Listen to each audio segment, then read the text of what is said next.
Earth, my body, water, my blood, air, my breath, and fire, my spirit.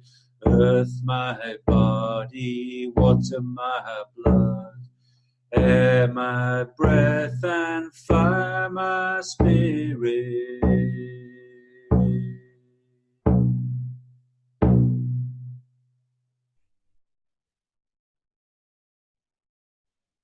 Resilience and perseverance are the stepping stones of self-worth.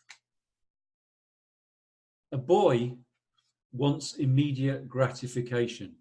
He wants his prize now, whereas the sacred masculine knows that sometimes he must dig deep, maintain his commitment, and befriend resilience and perseverance in order to return home.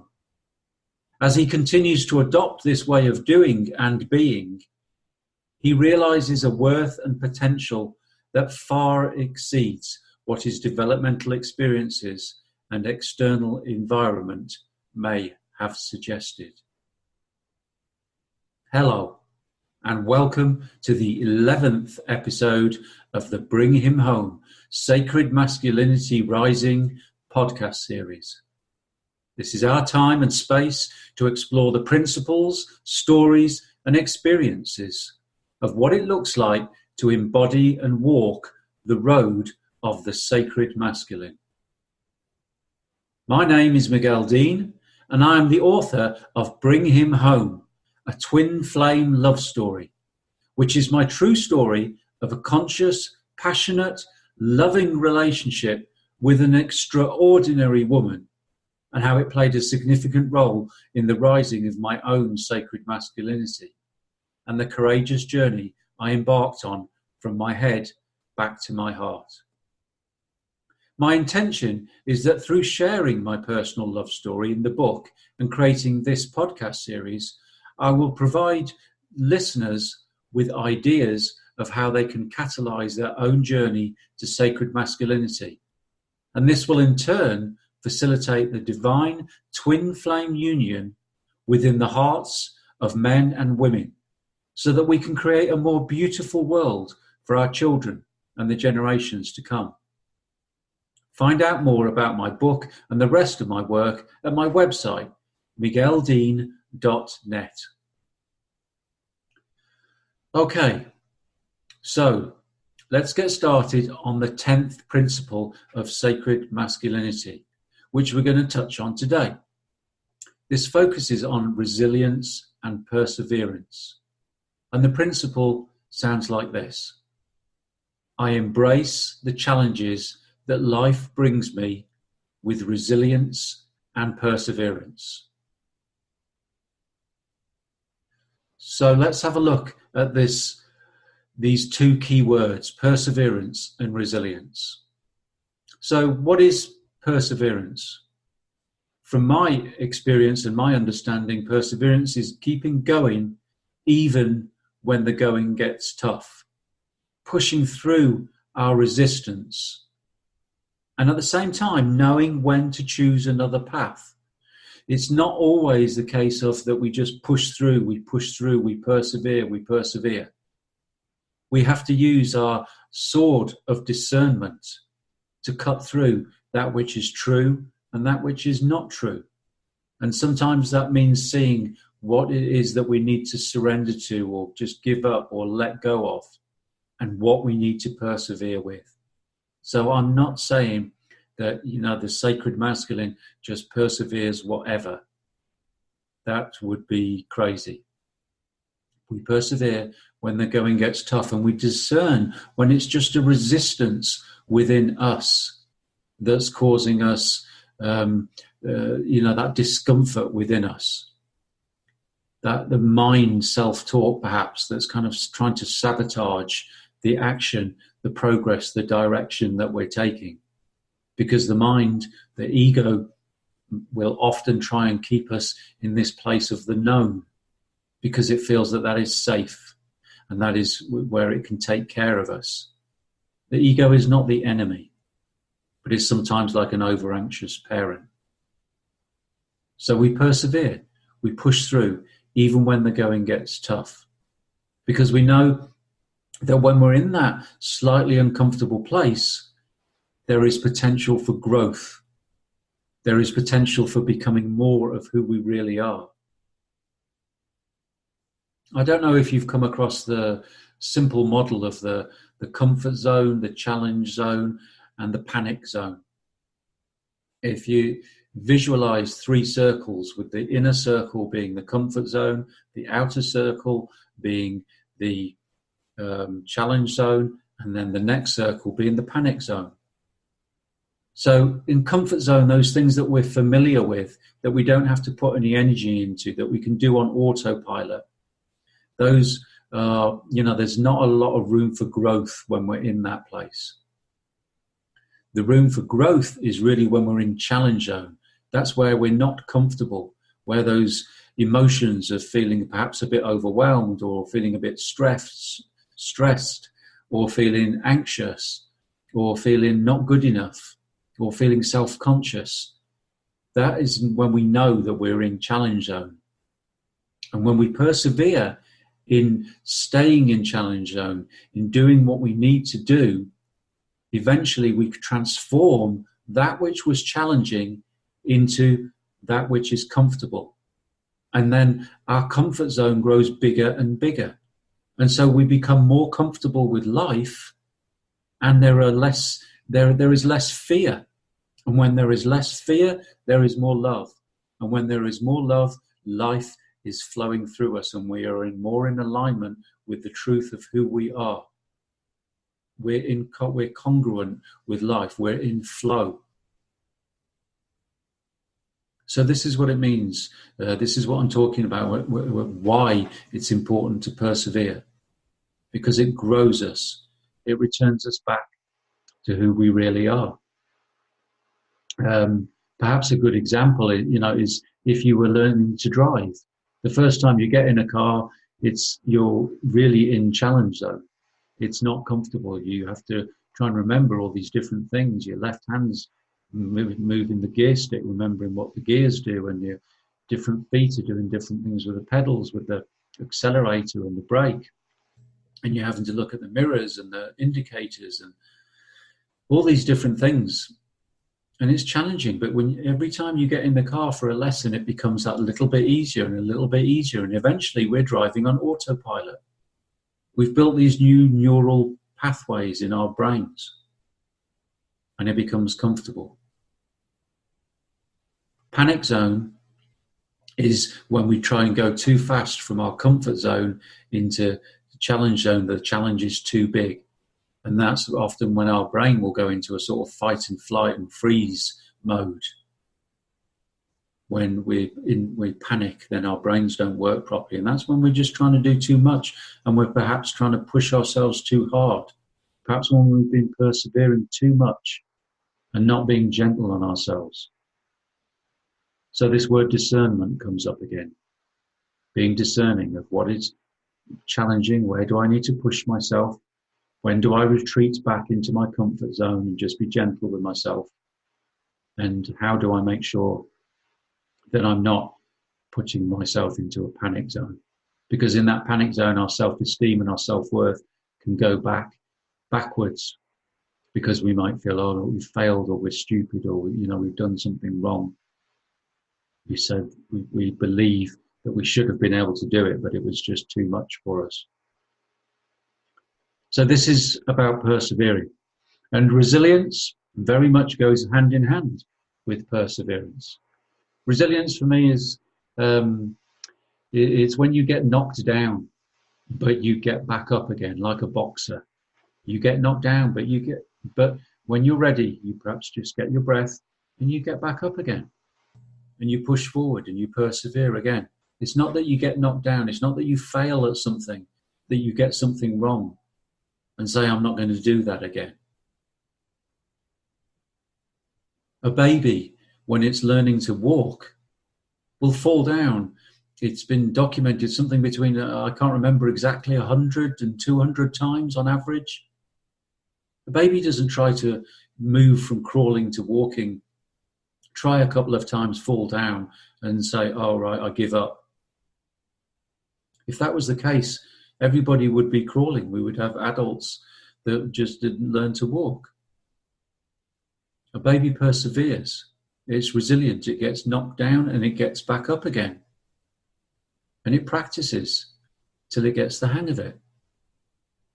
You see, the difference between a baby and an adult and our perseverance and resilience often is that we've been taught that when we get things wrong, when we don't succeed at things straight away, that there's something wrong with us. But that's not true. Actually, it should be the other way around, that when we get things wrong and we don't succeed at things first straight away, we should celebrate, because that means that we are pushing through and we're trying to do something that is challenging, that is not easy for us. And we need to have a degree of self-worth to be able to handle those knockdowns and those setbacks. The journey of the sacred masculine is all about being able to weather those storms and knowing that those storms are part of the learning. They're part of the journey. The journey is the destination. The journey is where we learn about ourselves, where we learn that it's okay to fall down.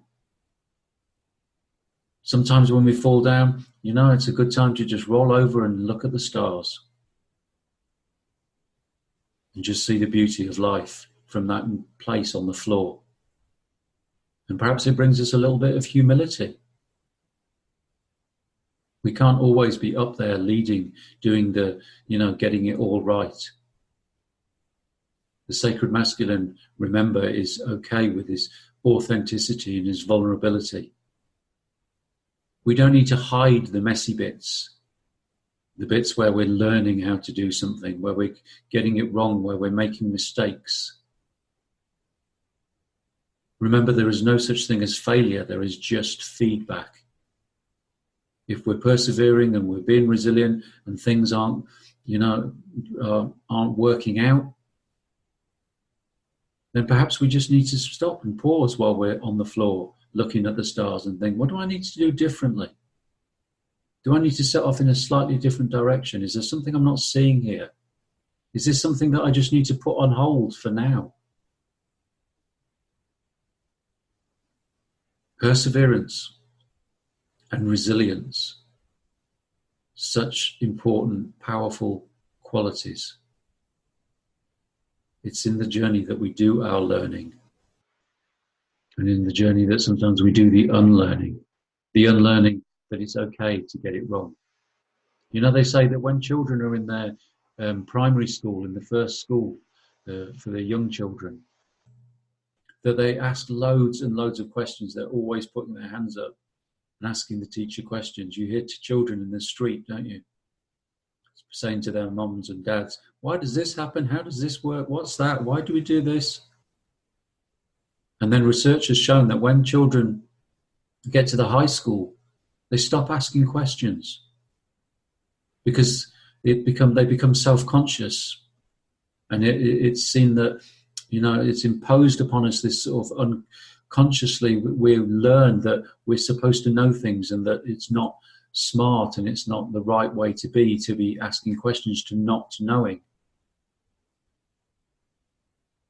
But actually, the people that ask questions are the best and the greatest learners because they have that curiosity. We ask questions with our actions. We push through and we try different things, knowing that we may not get it right straight away. All the greatest entrepreneurs, the Richard Bransons of the world, have failed plenty of times in their businesses.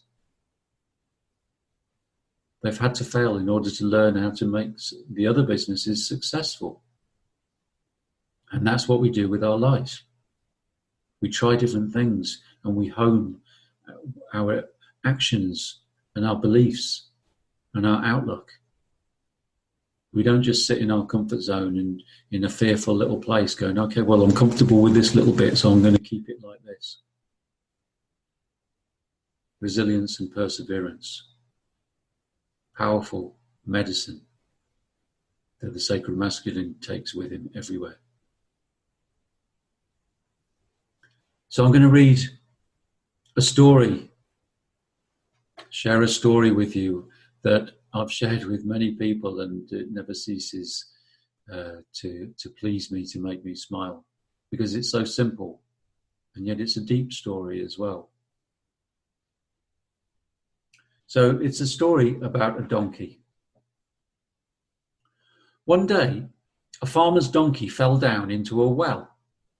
The animal cried piteously for hours as the farmer tried to figure out what to do. Finally, he decided the animal was old and the well needed to be covered up anyway. It just wasn't worth it to retrieve the donkey. So, he invited all his neighbours to come over and help him. They all grabbed a shovel and began to shovel dirt into the well. At first, the donkey realised what was happening and cried horribly. Then, to everyone's amazement, he quieted down. A few shovel loads later, the farmer finally looked down into the well. He was astonished at what he saw. With each shovel of dirt that hit his back, the donkey was doing something amazing. He would shake it off and take a step up. As the farmer's neighbours continued to shovel dirt on top of the animal, the donkey would shake it off and take a step up. Pretty soon, everyone was amazed as the donkey stepped up over the edge of the well and happily trotted off. You see, life is going to shovel dirt on you, all kinds of dirt. The trick is seeing the blessing in the dirt.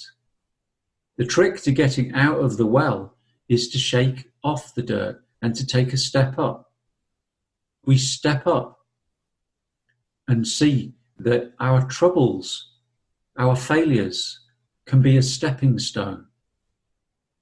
With resilience and perseverance, we move up and we move up like the donkey out of the well.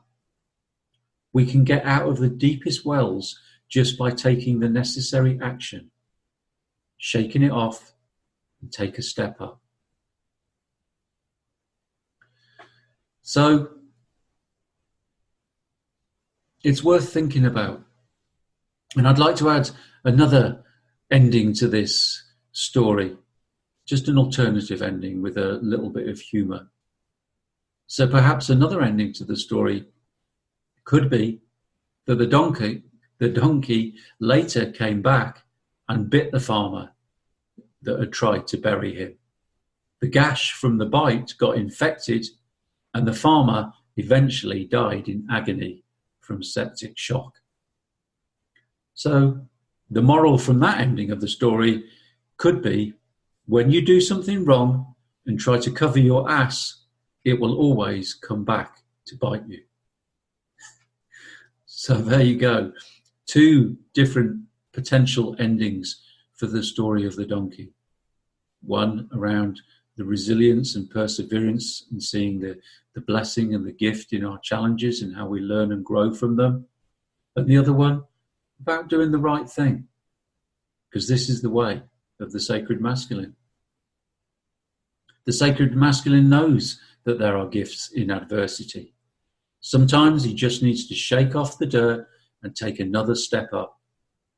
His challenges help him to realize his true power. He knows that the journey home to the heart requires perseverance and resilience. He's not afraid to get out of his comfort zone, and he accepts that in many ways the journey is the destination. It's time for our blessing, which I wrote for the front of my book, Bring Him Home, a Twin Flame Love Story.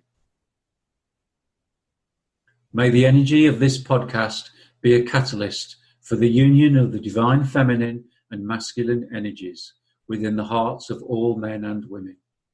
May we have the willingness and determination to make the journey from our heads back to our hearts. May we learn to father and mother ourselves and take care of our inner child. And may we remember what it is to love ourselves, each other, all sentient beings, and this sacred earth, for ourselves, our children, and the generations to come. As always, thank you for joining me today. I am Miguel Dean, catalyzing the twin flame union of divine masculine and feminine energies within the hearts of men and women. I'm the author of my new book, Bring Him Home, a twin flame love story, published by Sacred Stories, and available online through Amazon and booksellers worldwide. I'd like to invite you to subscribe to this podcast and to join me next time, where we will explore the 11th and final principle of sacred masculinity, which is, I honor the divine feminine in all her manifestations. Until we meet again, be well. Aho.